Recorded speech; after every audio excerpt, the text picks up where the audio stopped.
Welcome back to episode 162 of the ATD Baseball Podcast. We are here once again. We have stuff that we want to discuss.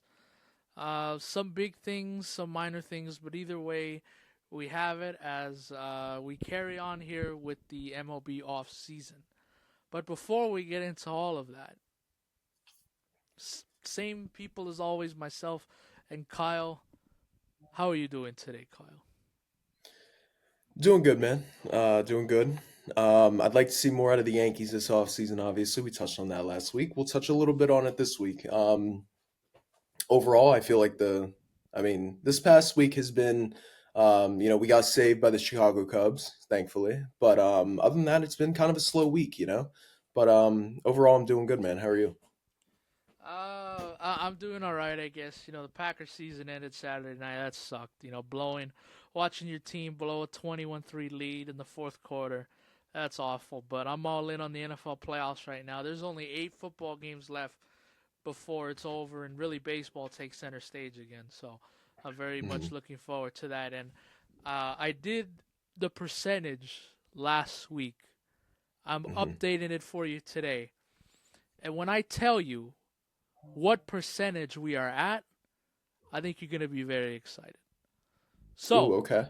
this episode will come out tomorrow, Tuesday, January 13th. So, when you're listening to this, 71 days away from opening night. Seems kind of far, Ooh, right? But this is the percentage number that'll get you excited. okay.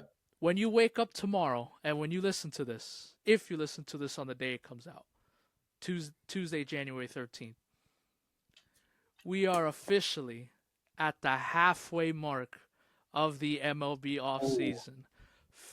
50.3% done with the offseason. Get fucking excited, man. We are halfway done and we are almost there to March 25th when the Yankees and Giants open up in San Fran. So if you What a need a shit little show that. boost, yeah, on Netflix too. So good luck finding it. Good luck finding the game on Netflix. But um, we are halfway through with the off season. Hopefully, if you need a little boost, there's your little boost you need to get you through your day. But that got me Absolutely. that got me excited. Absolutely. And let me get you even a little bit more excited. Tomorrow when this drops, we are 51 days away from when the World Baseball Classic is. That is when Melo and I will arrive down in Houston. Now obviously WBC, I'm not entirely sure the start date. I know, probably my bad. But I think it's the 50 fourth. 50 yeah. So we're going a day later. So 51 days away, 52 if you're listening tomorrow. Um Extremely stoked. So we are getting baseball back very shortly. We got about 50 days to go until we get the first taste of baseball back.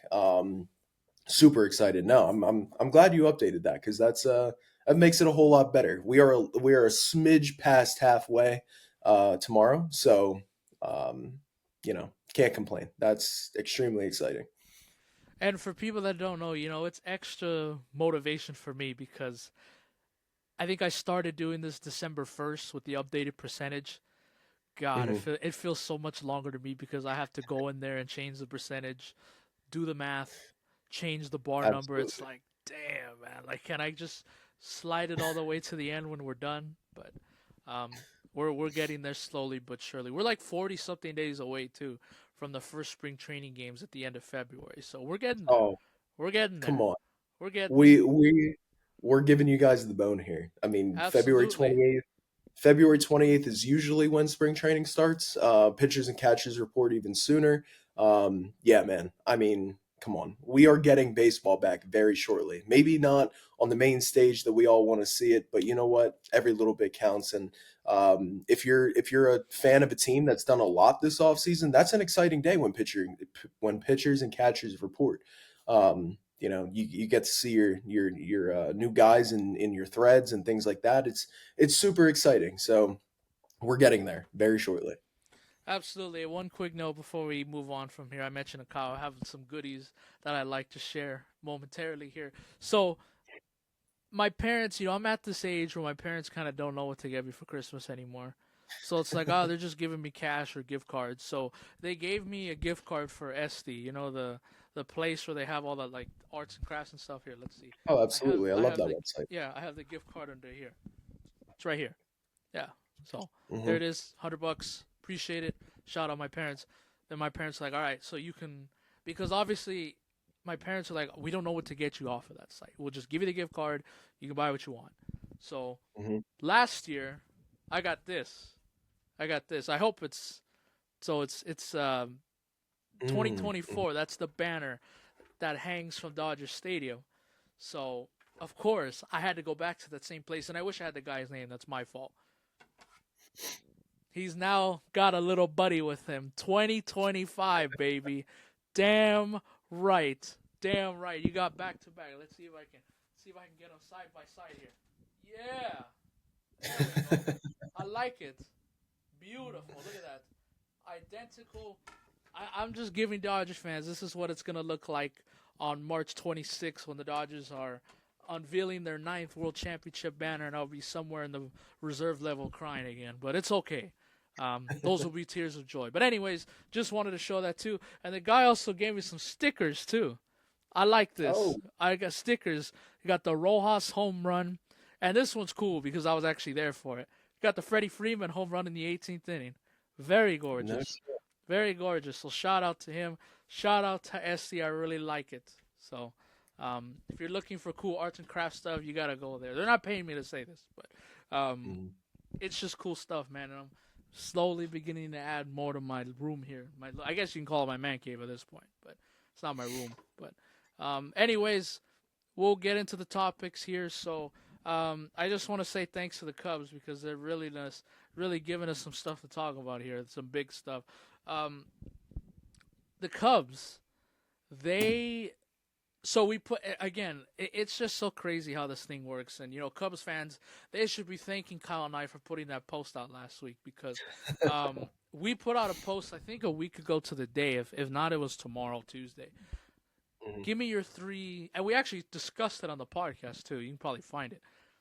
Give me your three losers of the off season. We both said Mets and Yankees, but we were both indifferent with the third team. I said Cubs, you said Red Sox. Well, a week later, Kyle's correct with the Red Sox, I think. No, I think you said Giants. You said Giants, but yeah, Giants, you yeah, said Giants. Giants, but um, Red I Sox were close. They Red were Sox were close. close. Yeah, we both mentioned them too. But I said Cubs, and since then they traded for Edward Cabrera from the Marlins, and then of course they signed Alex Bregman Saturday night while the Bears were driving to take the lead again against my damn Packers as the signing broke that they had signed Alex Bregman. So um, obviously the Cubs are now out of the loser um, portion of the offseason, and I think now we can fully shift the Red Sox in there. But how about the Chicago Cubs, man? They're making moves and they're going for it again, man. I mean, listen, this is you've seen what the Milwaukee Brewers have done on a very minimal payroll and just the guys that they have. This Cubs team is finally realizing that they're a big market team too, and they can spend. And um, I'm glad the Cubs are doing it. That's going to be one hell of a team. We put out the lineup um, over the weekend. Some people are not in love with it, but hey, I mean, in the NL Central, that's going to be the Cubs are going to be at best a one or two best team in that division. So good for the Cubs, and finally the Cubs acting like a big market team again. You love to see it because the last couple of years you've seen they kind of have been kind of a little cheap with the spending. I'm not, they've been trying to do some different things, but good for the Cubs for flexing their muscles a little bit, making the trade for um, Eduardo Cabrera, shaping up their rotation a little bit better, and getting a big bat in there, and Alex Bregman. So you love to see it, and Cubs are going to be pretty good next year. I think they were going to be good. I think no matter what going into 2026, but you add Bregman and Cabrera into their team, it's a scary looking team. So, and that's got a lot of Cubs fans feeling good about themselves as we are about a month away from pitchers and catchers reporting. So, good for the Cubs. Absolutely. I'll start off with Edward Cabrera just because it was the first thing that happened. He's coming off a 2.8 WAR season. And honestly, excuse me. Some may say his best season to date. 3.53 ERA. The big one here that I want everybody to realize is he pitched 137.2 innings. That is a substantial amount. It's the first time he's pitched in three-digit innings in his entire career. Now he's been with the Marlins his entire career, which is 5 years. He showed flashes of being a very good starter. Obviously, injuries and just mechanics haven't really panned him out to the way that we think that he can be. But this doesn't mean the Cubs aren't getting anything in return, right? They are getting a mid to top starter, I would say, in Edward Cabrera, which is huge because they've had a lot of injuries to their pitching staff over the last couple of years, with Justin Steele being the main one. It seems like he has all the talent in the world, but he can't stay on the field. Um, you pair Justin Steele and Edward Cabrera together, and then the rest of that starting rotation kind of pairs, works its way out. You also have Matthew Boyd in there, I believe. I believe he's still in the Cubs, who had a resurgence in his career. You know, this is a solid pitching rotation in my opinion. And in a division like the NL Central, you need you need to put yourself aside from the other teams, right? And I think they've done that. If I'm being completely honest with you, I want to see a little bit more because I'm not in love with the pitching rotation. But this lineup, it has a lot of versatility. It has, excuse me, it has a lot of just overall good hitters in it, right? There might not be any that like wow you, but there are some solid good hitters in this lineup. And you kind of mentioned it. We had that post where kind of looking at what the Cubs lineup's going to be. Um, Michael Bush, Alex Bregman, Ian Happ, Seiya Suzuki, P. Crow Armstrong, Carson Kelly. Um, and then you have, I'm going to butcher this, but Ballarestros, something like that, Dansby Swanson, and Good Nico enough for Horner. me. Yeah. Now, there's been rumors now that Nico Horner might be on the trade block, right? Now, if you use Nico Horner and you get another pitcher in there, you solidify that bullpen, maybe another bat. I don't know what that looks like, but that gives you versatility to now shop a really good infielder in Nico Horner. I personally want the Yankees to go after him. Um, I think he can play a really good third base. But kind of just looking at Alex Bregman now, you are getting a phenomenal hitter, right? And I expected him to kind of fall off in his year in his year in Boston, but that just was not the case at all. Um, Sorry, pulling up his stats. Okay. His 1 year in Boston, it equaled out to his third All Star appearance, right? He's a little bit of a ways away from his MVP days, but that doesn't mean he's still not an extremely good player. 273 batting average, 360 OBP, and a 462 slugging percentage with an 821 OPS. That 821 OPS is what I want you to really focus on because that is an above average hitter who hits for power and he hits for contact. This is what the Cubs need, right? And he also plays gold glove level third base. That's part of his game every single year. You can rely on his glove at third base, and that's huge. It compiled a 3.5 WAR season for him, and he also had 18 homers to go along with his season. So overall, I mean, what a week for Chicago, man. Seriously, they kind of position themselves in a way where losing Kyle Tucker won't seem as bad, right? Obviously, I'd like to see Kyle Tucker back in Chicago personally because the Blue Jays have been on his ass constantly, all free agency. I don't want to see him in Toronto. I really don't. But I don't see a world where Kyle Tucker goes back to Chicago. So Alex Bregman kind of softens the blow a little bit. But imagine a lineup where you've re-signed Kyle Tucker and then you also have Alex Bregman in here. And the Cubs are known for having a decent farm system, right? So you never know what some of these guys coming up in the farm is going to look like. Now, just to kind of round out this whole spiel here, Miami is getting the top prospect, number one prospect back from Chicago. I personally think that was a little bit high of an asking price for Edward Cabrera, which maybe is why my Yankees were out on him. But hey, you know what? You, I am somebody who always says you want the for sure thing, right? You don't want to just rely on these prospects to pan out over these next few years because AKA I'm going to go back to what my fandom looks like. The Yankees have been relying on prospects for years to pan out, and you have Clint Frazier, Miguel Andujar, Aaron Hicks there when he was traded, Glaber Torres. Now, I don't want to talk bad on my guy Glaber, but he didn't turn into that superstar that we were hoping for, which is why he's in Detroit right now. So do not do not just bank on these prospects panning out because it's been very clear that that's not the case, and you need to go for the for sure thing. So I like Chicago's urgency. They are saying, you know what? Let's give up our top prospect for a pitcher who has high upside, who could be a really good number two or an okay ace, in my opinion. Right? He has the potential. But if you slide him in third in your rotation or even second, I think that's a big win for Chicago. Pitching wins championships. We've seen that throughout the years. Look at the Dodgers, man. Look at what the Dodgers pitching rotation looks like. If you can replicate a little bit of what that looks like, Edward Cabrera can do that for you. So for Chicago, personally, I think it was a little high of a prospect to give up, but you know what? They obviously know what they're doing. They're all in, they're pushing all their chips to the table. And if this offseason continues the way it does for Chicago, I could see them coming out of the NL Central come the 2026 postseason, if I'm being 100% honest. Obviously, we have to see what Milwaukee looks like. I don't want to take any credit away from them, but this is a winnable division for one of these teams. And Chicago, with Alex Bregman and Edward Cabrera now, is definitely going to help their case. So that's kind of my thoughts on it. And honestly, big win for the Cubs over this past week. And just keep it up. Seriously, I love what they're doing, and I love the team that they're putting together. Go get me another pitcher in this rotation, and I'm going to feel a whole lot better about them. But props to them for doing what they did. Absolutely. One quick thing, and then we'll get off of this. You just mentioned it a second ago. It seems like every other team, up until this last week, every other team in their division got better or was getting better. You had the Brewers that came off winning the Central and beat them in a postseason series.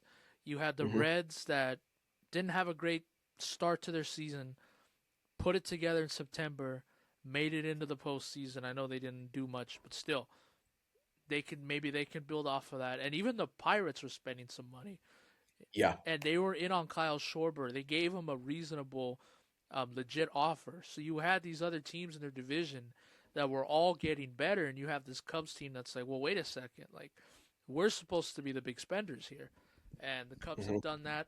With the trade for Cabrera, shipping out their top prospect, and now with Alex Bregman. So all is right in the world in Chicago, and we'll see how that carries over into their season. But I'm very, very excited to pay attention to this Cubs team because it's amazing how a week ago the fan base was like, damn, like yeah, we have a decent team, but it's like we should be in on more of these free agents. And then a week later, everybody's excited, like all right, let's get to spring training now. Like I want to see this team in person now. So it's amazing what Absolutely. a couple signings can do for your club. But yeah, there you go with the Cubs. Um, Kind of just mentioning these free agents a little bit. You had Michael Lorenzen go to Colorado. They made their first signing. Congratulations to them. So now that leaves only the Boston Red Sox, who have not signed anybody or not spent any money this offseason, which is crazy to believe. You have Yeah. Anthony Ibanez coming to the World Champs. Welcome, my friend. I can't wait for you to hit a big home run in the 2026 postseason to help us win another title. I'm very excited for that. And yeah, McCarthy to the Rockies. How about that? So the Rockies spending their money a little bit. Is there any of these free agents you want to hit on? Because I'll touch on Andy Abandes right here in a little bit. But if you've got any others, it's really just the Rockies. But Yeah. I think the big one for me is definitely Jake McCarthy, right? yep, He has shown big promise in Arizona, right? Over the last few years. He was this up and coming outfielder with Corbin Carroll and Alec Thomas, those guys when that group was coming up. And he has flashes, man. He does. And I've always been a big Jake McCarthy guy. He was kind of blocked when Dalton Varsho was out there, and then he got his time, right? Um, he seemed to like tail off a little bit there, but if there's any place that he can find it again, it's Colorado.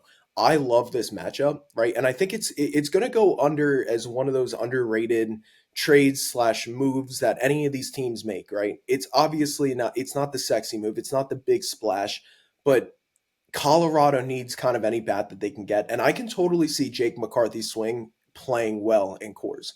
I really can. That guy, he has a fuck ton of power and he can hit the ball a long way. And with that higher elevation, I can definitely see him, kind of stat padding a little bit. But hey, it's good for him. It boosts the confidence. It helps the Rockies. I think this is an overall, like, if you want to look at moves that were made this offseason, that's kind of like the fit that just makes sense, the perfect fit for both sides. I had Cedric Mullins with the Rays earlier this offseason. I think that's a phenomenal move. And this is exactly how I treat the Jake McCarthy move, too. I think him in Colorado, I think he can maybe find his place again because he showed it in Arizona, man. He really did. I've always been a big guy, a big supporter of Jake McCarthy. I have. I love the way he plays the game. And to me, in Colorado, yeah, it's not going to go as one of these big moves. Nobody's going to talk about this. But if I look at a perfect match, it's Colorado and McCarthy, in my opinion. I really like this move. So that's kind of the one I wanted to touch on a little bit. The others, Michael Lorenzen, hey, Colorado needs pitchers. And Lorenzen showed that he can pitch at a high level. So if you get any of that back, that's kind of a good thing. And then I'll let you take the floor with Andy Ibanez. He showed flashes in Detroit that I really liked. So I'll let you take the floor with him. Yeah, when I first saw it, it's like, oh, that was a little interesting. Anthony Bond, I did not have him on my card of players that I thought the Dodgers would bring in, but to me, it brings in infield depth and a lot of these guys, especially Kike Hernandez, who he's not even on the roster, but he still talks like he's gonna be on the Dodgers in 2026, which is fine. I want Kike to return, absolutely, but Kike is not going to be ready to go opening day. Doesn't seem like. Edmonds had some injuries. He had some surgery to repair his ankle. Um, some of these guys, Rojas, have had some nagging injuries. To me, this is just an insurance policy. Like some of these guys are maybe not ready to go opening day or the first month of the season. Hey, you have Ibanez in there that can hold his own and kind of just give the Dodgers some length here while these other guys are trying to get back. And it's a safety net too, especially for Hae-Sung Kim at second base and Alex Freeland because I think he's going to get some shot at the big league level again this season. So, to me, I just looked at it as an insurance policy. It's good to have. It's more depth, and if he shows that he can perform well, I mean, he's going to stick around. Don't get me wrong, but again, just with some of the nagging injuries going on with this Dodger team going into this season, um, it's kind of to me. I looked at it like this is kind of a safety net.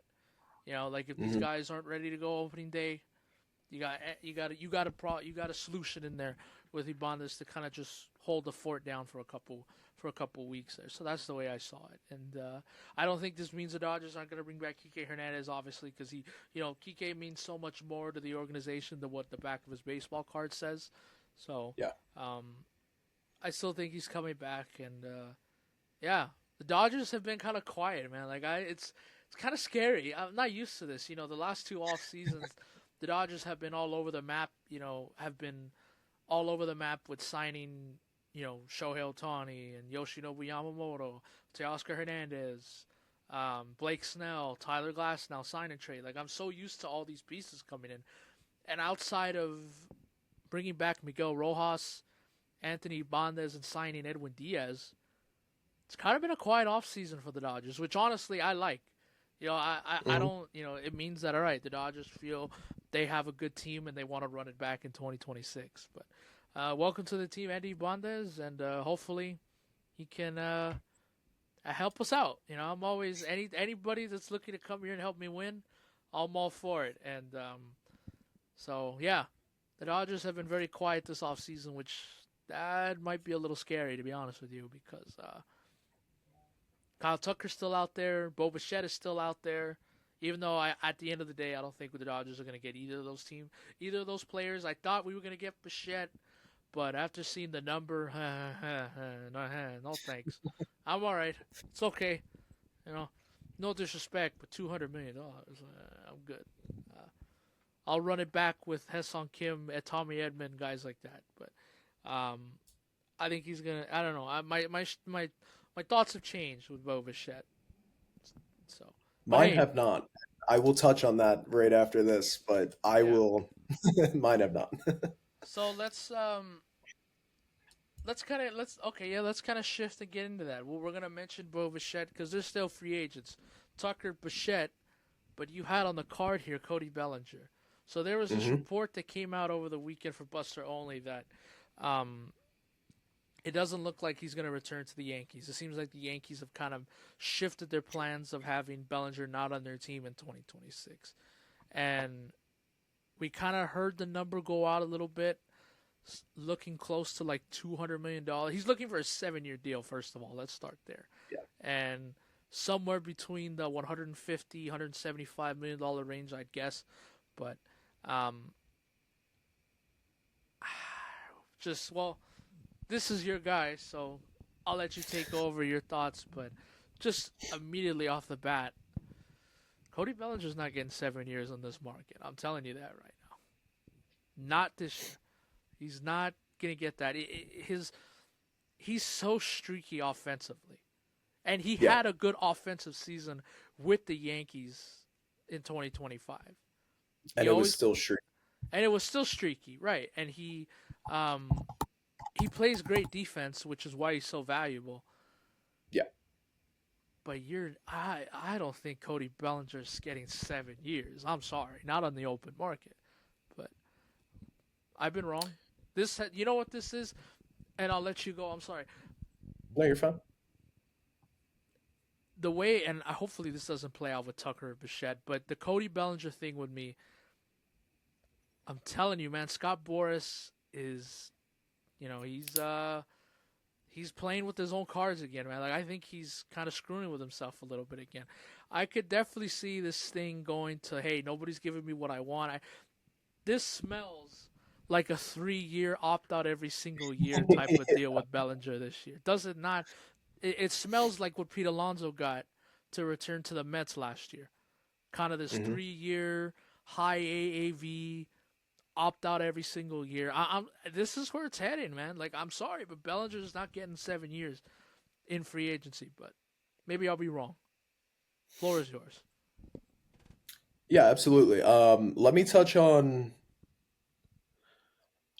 There's so many thoughts with this. I'll touch on Bellinger himself, right? Bellinger is a very valuable piece. Okay. I think he's turned his career around from his final days in Los Angeles. He's not ever going to be true. This is personal belief. I don't think he's ever going to truly be what he was when he first came up with the Dodgers and those phenomenal seasons that he had in LA. However, I still think he has extreme value, and I think he's proven that, right? So there were so many naysayers, and then he signed that deal with the Cubs. Okay. He signed that deal with the Cubs and kind of turned it all around, right? He found himself again. And he got traded to the Yankees and he set himself up for a good payday. But what he is looking for is the kind of deal that he was looking for when he was in Los Angeles. And I'm sorry, that's not going to happen. And I will tell you this right here. I want the Yankees so far away from Cody Bellinger. Whoa! I I don't want Cody Bellinger back anymore. I don't.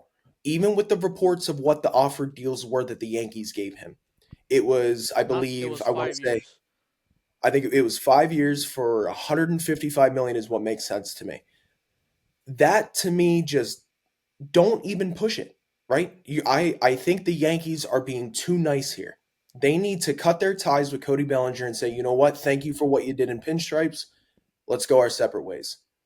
And then Trent I want Grisham, the baby. Let's run it back again.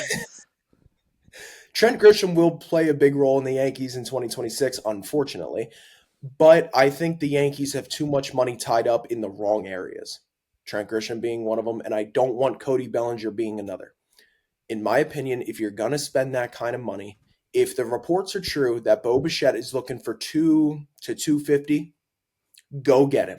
Why is he not signed yet? Okay, I would much rather spend upwards of $100 million extra to go get Bo Bichette because I think he's more valuable to what the Yankees need.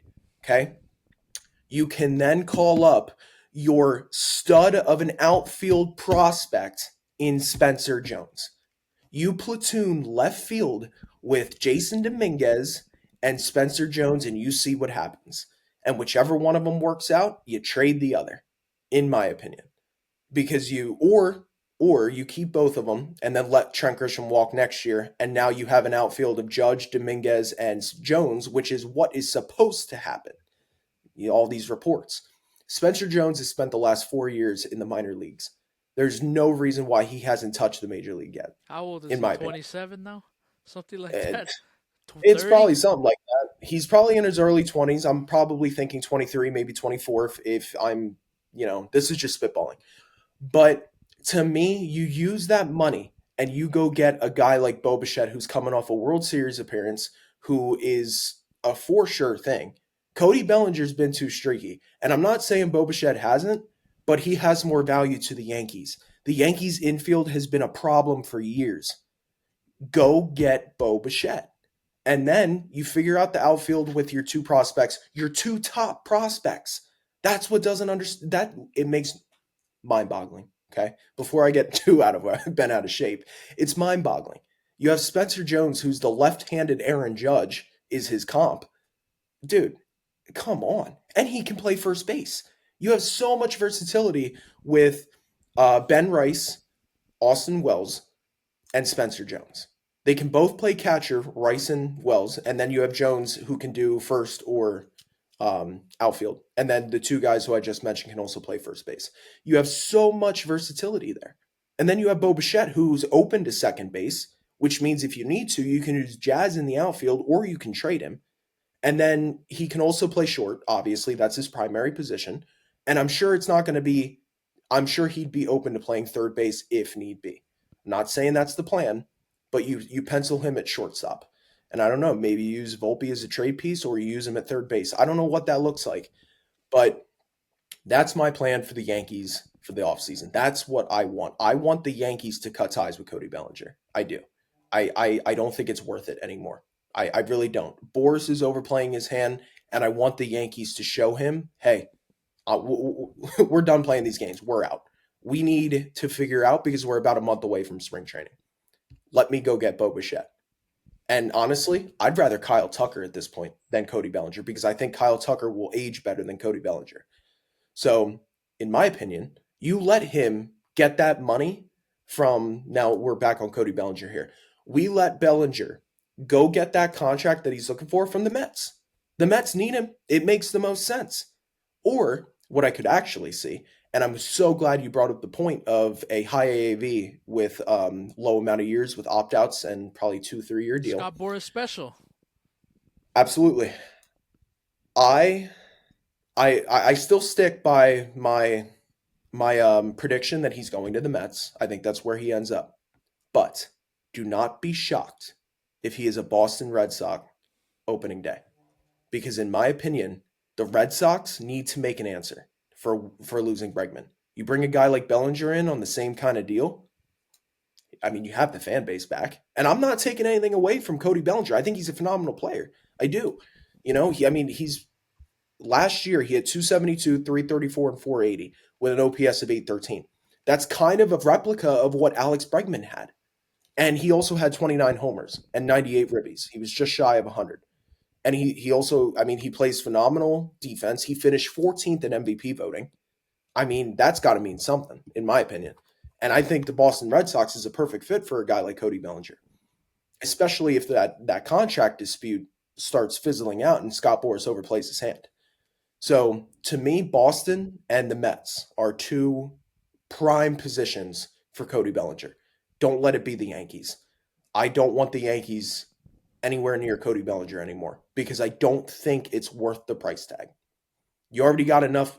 This offseason has been a shit show for the Yankees. They do not need to sign Cody Bell. Like, if you're going to use that money, use it wisely. And to me, Bo Bichette is that answer. So that's my thoughts on Cody Bellinger. I think him and Boris are overplaying their hand, and I want the Yankees nowhere near it. So, in my opinion, I do think he either signs the big contract he's looking for with the Mets or a lower one with either the Mets or the Red Sox, because I could see the Red Sox swooping in here. See, I think Bo's going to Boston now. I've heard Philly, man, I because yeah, of Don. I've heard either. I've heard. I think it's gonna be the Philly or Boston, but Yeah, just because they're more aggressive, I think the Dodgers just say, hey, we're here, but I I totally get it, and it makes total sense for Boston or Philly. I think the Yankees are being way too cute, and I think that's going to continue, in my opinion. But my offseason projection that I would want is Bo. So, do I think the Yankees are going to do it? No, absolutely not. There's no chance Bo Bichette's a Yankee on opening day. But I don't want them to do that. I do think Cody Bellinger will. It's looking like he's going to end up with the Yankees again. It does look that way. I just hope that's not the case. let's play this exercise real quick because I think one of them will not have a contract when pitchers and catchers report. Okay. Which of the three, when we report to spring training in next month, which of the three is least likely not to have a contract? Bellinger, Bichette, or Tucker? What I want to happen is Bellinger. But like I said, I somewhere deep down in me thinks that him and the Yankees are going to have this reunion and they're going to work it out, unfortunately. I don't want that, but I think that is what is likely going to happen.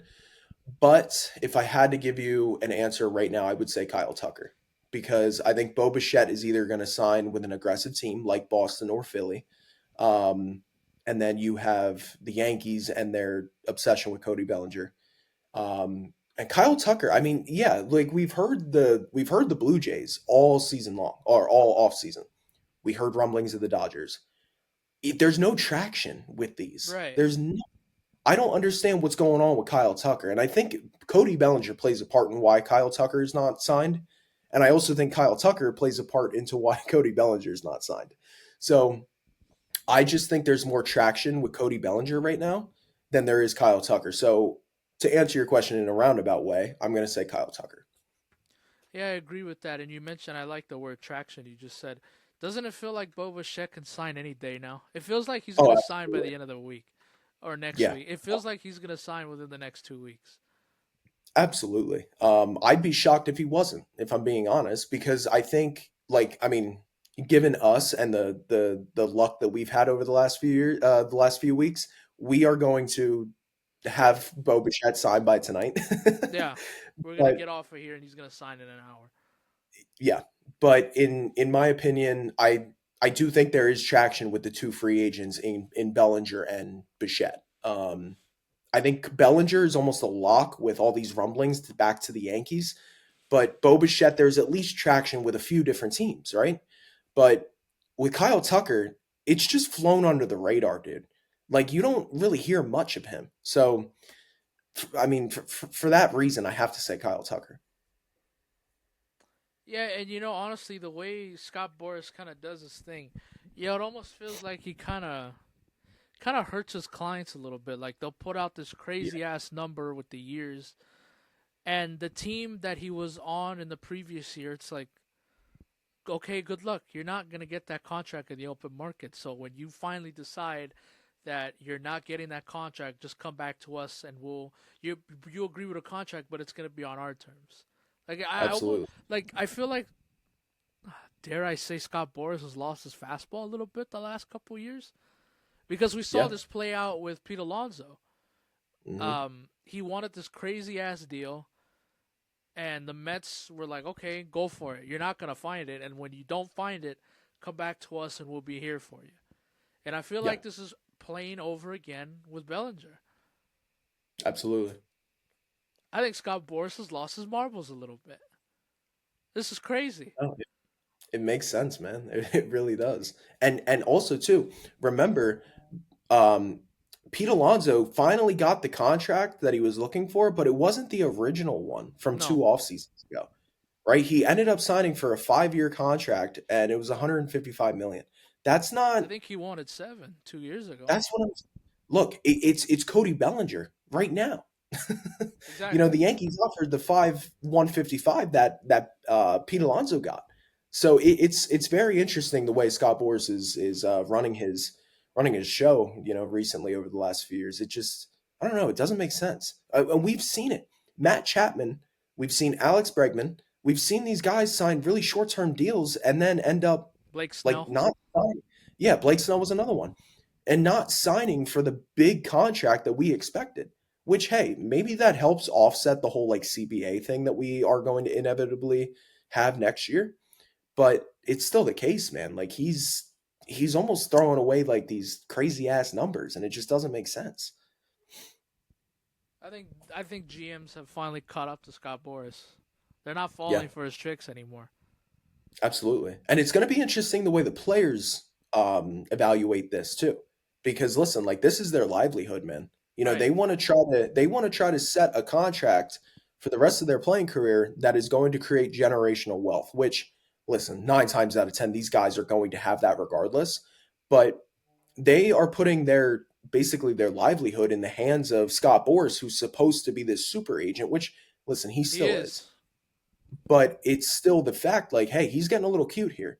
And are we going to see guys change their agencies? There's a possibility. Yep. So we'll see how this continues to play out. WBC update for you. Byron Buxton, he's officially playing for Team USA. That came out this morning. They had him initially on the roster, but then for some reason, like they took him off or they never confirmed it.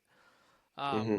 Finally, it was confirmed today. And in other WBC news, and I know there's a bunch that were missing with the other countries, but just kind of the big ones. Um, Freddie Freeman will not be playing for Team Canada in 2026. I saw that. Um, it didn't sound like even earlier in the off season they kind of asked him about it. It didn't seem like he was gonna play because Hmm. he's had a lot of nagging injuries these last 2 years. Which again, thank you to Freddie Freeman because without him we don't have this um, Hmm. or 2025. So he dealt with the bad ankle and the broken rib cage. So we didn't even find out until after the 2024 season was over. But dealing with a bad ankle, and I think he's still kind of recovering for it or still feeling the effects from it today. Um, and of course, a broken rib cage. And I think he's 37 years old. He's not a spring chicken anymore. And Hmm. um, I appreciate Freddie Freeman because I know he always wants to play for Team Canada when the WBC comes up. You know, it means a lot to him. He feels like he's closer to his mom because obviously his mother's Canadian. So I know it sucks that he's not going to be able to play for Canada this year. And I know how bad he probably wanted to play for Team Canada again this year. But I appreciate Freddie Freeman putting all that aside and just focusing on the Dodgers in 2026. Because he didn't have to do that. Listen, I would have no issue if Freddie Freeman wanted to go out there and say, nope, I'm playing for Canada this year. He has earned the right to do that. Future Hall of Famer, World Series MVP. He has earned the right to make his own decision. But I appreciate him taking a step back and realizing, no, like I want the extra couple weeks off to get ready for the Dodgers season in 2026. So shout out Freddie Freeman. Get healthy, my friend. I know it said personal reasons. I hope that's all it is, just the nagging injuries. I hope it's not anything family related or anything like that. Hopefully everything is okay. But thank you, Freddie Freeman. Get your rest, big guy, and we'll see you on opening day. Absolutely. Yeah, I mean, I don't have much to say on that. You know, Freddie Freeman's obviously choosing I feel like logic almost. Like he Yeah, almost knows if this is injury. I don't want to say, you know, there's anything else going on, which I really hope there's not. I never want to, you know, be misinterpreted right. on those kind of cases. So, it's almost like he picked if it is injury, it's almost like he picked logic over feeling, which hey, that's a mountain in itself. So props to him for being able to make a choice like that and understand that, you know, maybe he's more focused on the Dodgers and, you know, three-peating and finishing out his legacy as a baseball player. So props to him for that. Byron Buxton, yeah, I mean, it adds depth to the outfield, which I think it's huge in a tournament like this because obviously, like when you're a fan of USA WBC baseball, you you are gunning for the championship every single year. It's championship or bust, right? And with the team that they have, there's a few holes that we've touched on before. So if you can get depth in your team, that's huge, man.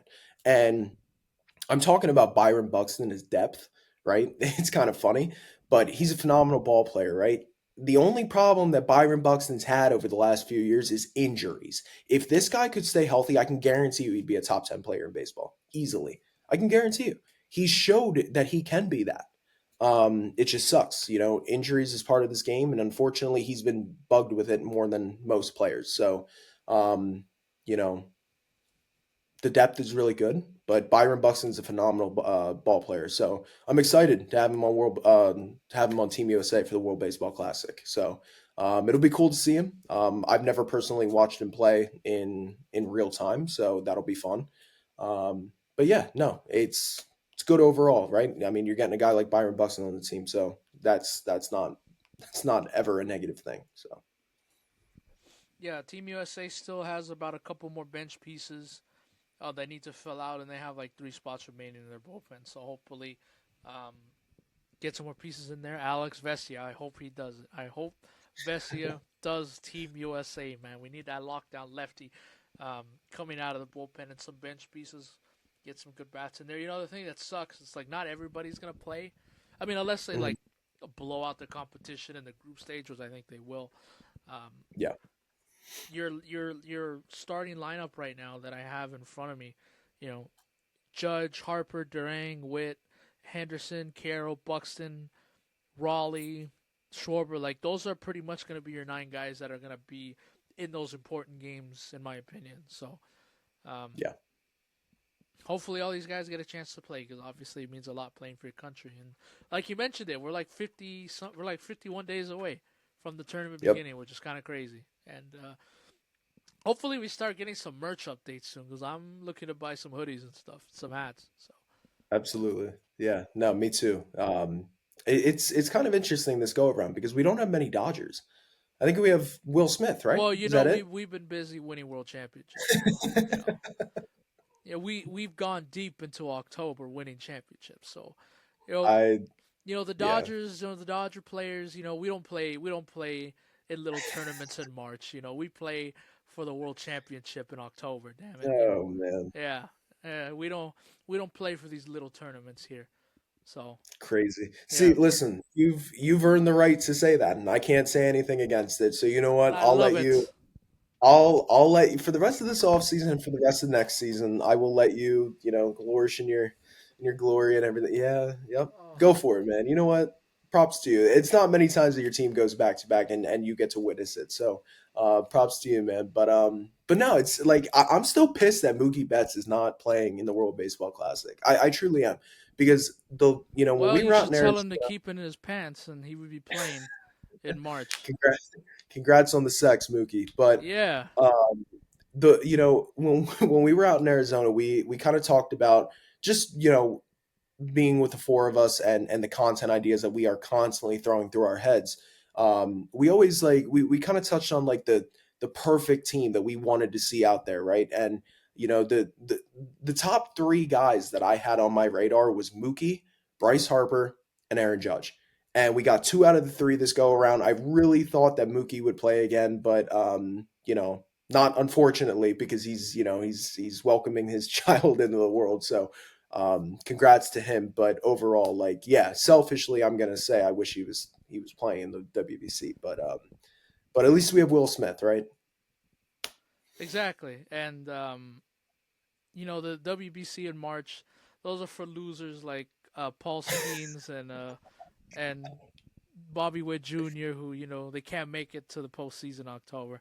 That's for losers like that. So Dodgers, we don't got to play in this. I know I'm saying that as Japan is like half of their team is all Dodgers. So I was gonna say, man. like Sasaki, no, he's not going. Yamamoto, Otani, they're all playing. I say that but I know outside of Will Smith, Otani, um, and Yamamoto, there's really not that many Dodgers this year. I think Haesung Kim's playing for Korea, so that's cool. I don't think is Teoscar's playing. I don't think Teoscar's playing for the Dominican this year. is Tommy Um, Edmond playing? I don't think so. I don't think he's playing. No, No. interesting. So, if Team USA can't win it all this year, I'm gonna be banging on the drum to get Dave Roberts to manage this team. in 2029. Yeah, I think that's the next time we have this again. So I'm also waiting for a club to offer Mark DeRosa a job. And I'll that be too. honest with you, we we talked about this the last go around when we were out in Arizona. If Team USA can win it all this year, don't be shocked if Mark DeRosa gets a few contract offers. Truly, I I I think he has such a good baseball mind, and I think he's a guy who can get players to go behind him. So I wouldn't be shocked if DeRosa gets a few offers next. You know, when all the managerial things happen, and obviously after the CBA and all that stuff. But wouldn't be shocked. I really wouldn't. Because the Dodgers have been dominating so much the last 2 years, Rob Manfred's trying to make everybody else feel better by adding the in-season tournament. So teams I like hope not, Angels, man. Padres can have a chance to win something. So Dude, I mean, disregarding your your Dodgers comment, I truly like we obviously I'll say this real quick and then we can wrap it up. But I've started getting into basketball a little bit more, right? Over this past year, I'm a you don't like Miami the Heat NBA fan. Cup? No, not at all, man. Number one, it took me forever to understand the damn thing, and number two, it just doesn't make sense to me. Right? There's no playoff implications for the finals trophy, and then it's just like I don't know, man. It feels fake. Okay, and I've Easy, been a easy there. My Lakers were the first winners huge. of the in-season tournament back in 2023. There is a banner that hangs next to the 17 World Championship banners at Crypto.com Arena, damn it. So be careful when you say it feels fake. Listen, it still feels fake to me, no matter what, man. Don't matter. There's a I banner don't. up there that makes it legitimate. So I'm just kidding. I guess, man. I guess for me, I've been a big Miami Heat fan since the Heatles days, and yes, I will say this right here, right now. I jumped ship with LeBron. I'm not gonna lie, but Bronze I've been sexual. a Miami. I have been a Miami Heat fan since he left, Right. so my fandom counts. Okay, but I've been getting back into basketball this year because I needed something to do in this offseason. I just didn't understand it. I really didn't. And I didn't see the point of it. So for me, like, I'm not a big fan of this in season tournament in Major League Baseball. For me, it doesn't make sense. Make the All Star week a little bit more entertaining. Just add different things and stuff like that. But for me, I'm not for it. I'm really not. I'm not either, but I don't know. It also feels like they're copying, man. It almost feels like they're clawing at straws here to try to get more viewership. And why do you have to copy what the NBA is doing? It works for them. That doesn't mean it's going to work for you. Or I don't know, make baseball more entertaining again. I just I don't get it, man. Or how I about really make it don't. more accessible for everybody to watch? That too. And I had actually, to I had to that's buy great. Peacock a couple weeks ago because, well, one, because I love the NBA, and I think on Mondays during the season they have like exclusive games on Peacock. So once in a Mhm. while I want to tune into that. But I'm sure we all heard Major League Baseball and NBC have a partnership that is beginning this season, and there's a Yep. lot of games on there. They have the Sunday night package now, and I'm telling you right now, a lot of those Sunday night games are only on Peacock. So, and I Sure know a they lot of you people have, different streaming platforms, different illegal streams that you use, but I'm telling you, you're gonna need Peacock this year if you're gonna if you're gonna want to watch your team playing some of those games. Yeah, absolutely. And I've always been a big promoter for MLB doing MLB TV because I thought it was reasonably priced, and especially if you're only going for the single team, I thought it was extremely good price. But then you wonder why there's so many people who are going to Stream East and crack streams and all this. There's one called Meth Streams, dude. Yeah, and It's ridiculous. if you click the wrong button, it takes you straight to Pornhub or X Yes, videos. Not that I you know what gotta, those sites are, but those are just the ones I see when I press on them. dude. Okay. Really quick side story, and then we can get out of here. But I had my family over once, and Oh we no. just moved into this house. Okay, so we didn't have any TV quite set up yet, but I did have my TV and I had an HDMI cable that I could stream from my MacBook. And let's just say crack streams really let me down one day when there was just a huge rack that came across my screen, and my mother was sitting next to me. So Oh man. that's not a situation that you want to be in, right? But then you wonder why people do this, because you make it like make it more accessible, man, please. Because then we don't have to have things like that popping up on TVs and all this other shit. It's just I don't know, man. It's ridiculous how many streaming services you need nowadays, and that was supposed to be the cheaper option from cable. It's ridiculous, but no, you made a good point with the whole making it accessible thing to for Major League Baseball to kind of just pump up those ratings and you know just it's very easy, man. It really is, in my opinion. But of course, everything's a money racket, so you got to make money where you can. And Major League Baseball is really, I mean, they're still bringing it in, so we'll see. But no, you you make a great point.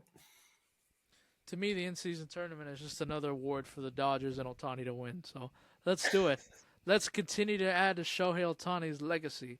Imagine, picture this: the MLB implements an in-season tournament, and the Dodgers and Shohei Otani become the first team to win the tournament, and he Imagine wins how that's going MVP. to be. Oh, hey, Imagine how that's going to be taken. hey, It's this crazy, man. I'm gonna share a sentence from Justin Turner when we were going through the 2020 season, right before the 2020 season started, that 60 game regular season. If they're handing out a trophy at the end of the season, we're going to try and win it. I'm not saying that's what the Dodgers would do, but I could definitely see teams like the Angels get up for something like that. Oh yeah, absolutely. I mean, I'm not saying like it's something that isn't going to be like taken well or taken seriously by the teams because I think it is. Don't get me wrong, but I don't know, like to me it's just not legitimate. That's what I go back to. For all these years, we've had the commissioner's trophy. That's the holy grail of Major League Baseball. I don't want there to be something else. It just doesn't make sense to me. It feels like a participation trophy, and it's just like it's another reason for these owners to be stingy as hell. Well, we won the in-season tournament, this, that, and the other. That's fucking bullshit to me. Shoot for the stars and shoot for championships, in my opinion. That's the way I view it, you know. Yeah, I agree with you. And that's coming from Kyle, a fan of your 27-time world champion New York Yankees. So 27-time commissioner trophy, World Series fucking champions, damn it. there you go. we've we've come a long way. Trust me. There's things that I can shit on the Yankees forever, but we still have those 27 rings, damn it. The only difference is I don't use it in actual arguments, okay? Yeah, I'll joke around about it, but I will never use them in actual arguments. I think that's gonna do it for this episode 162. Um, I think so, man. thank you so much for watching. Enjoy the rest of your week, and we'll see you back here next Monday. Adios.